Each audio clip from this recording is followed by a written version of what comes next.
Probabil că ai auzit la nesfârșit despre importanța obiectivelor. Toată lumea vorbește despre ele, de la cărți de dezvoltare personală, la manageri care te învață cum să le stabilești.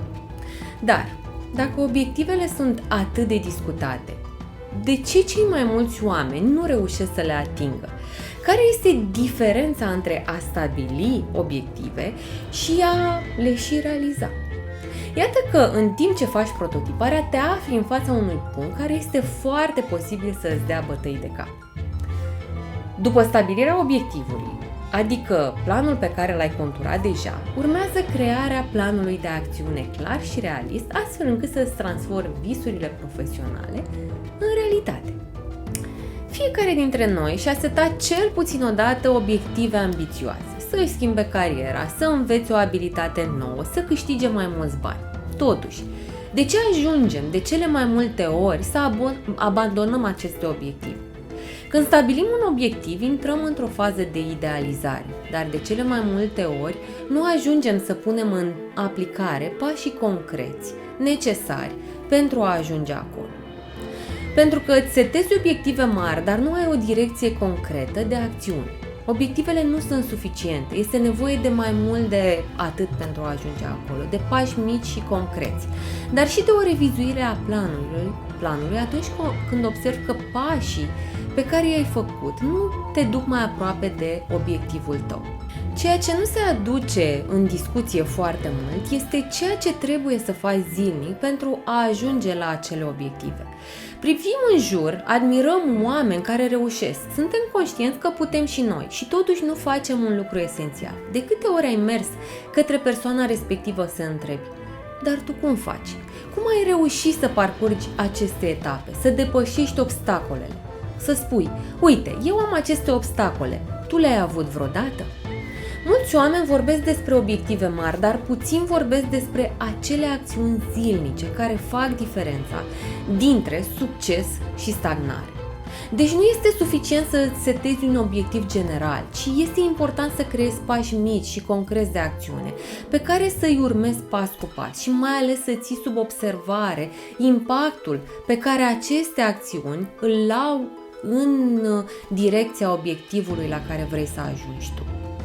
Hai să creezi un plan de acțiune clar și realist. Mai întâi definește-ți obiectivele. Începe cu obiective de tip SMART, specifice, măsurabile, tangibile, relevante și limitate în timp. Apoi împarte obiectivul în pași mici. Hai să luăm un exemplu. Vrei să schimbi cariera și vrei să accesezi un rol de data engineer. Acesta este obiectivul tău SMART. Este specific? Da, pentru că este un rol concret. Nu spui doar vreau să schimb cariera. Este măsurabil? Da, pentru că vei ști că l-ai îndeplinit atunci când vei avea un job cu rolul respectiv. Este tangibil? Aici identifică dacă există vreun obstacol de nedepășit și care nu este în controlul tău. De exemplu, că sunt semnale în piață că acest rol nu o să mai fie de actualitate în viitor. Este relevant pentru tine? Da, ai descoperit că îți place cu adevărat. Este limitat în timp? Da, poți să setezi un interval de timp în care să realizezi acest obiectiv. Apoi împarți acest obiectiv în pași mai mici. Primul pas este să obții mai multe informații despre rolul de data engineer. Gândește-te specific cum acest pas poate avea cel mai mare impact pentru acțiunile tale viitoare. O idee este poate să vorbești cu 3 data engineeri din jurul tău, unul junior, altul middle, ca experiență, altul senior. De la fiecare în parte poți obține informații diverse. De la cel junior, ipostază în care te afli și tu acum, afli ce pași a parcurs, care sunt obstacolele și provocările pentru ca să obțină jobul respectiv și care au fost provocările și obstacolele după ce l-a obținut. De la un senior poți afla nemulțumirile sau ce perspective poți avea mai departe. În felul acesta, fiecare pas, mic și concret, te poate aduce mai aproape de obiectivul tău. Haideți să recapitulăm.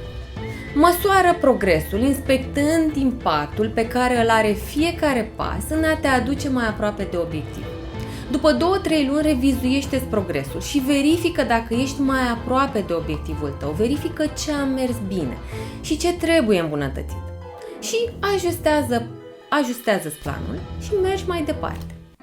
Dacă ți-a plăcut episodul de astăzi, nu uita să te abonezi. Scrie-mi în comentarii care este obiectivul tău SMART și ce pași mici și concreți ai stabilit. Eu sunt Raluca, Odivu Life Design și ne vedem la episodul următor.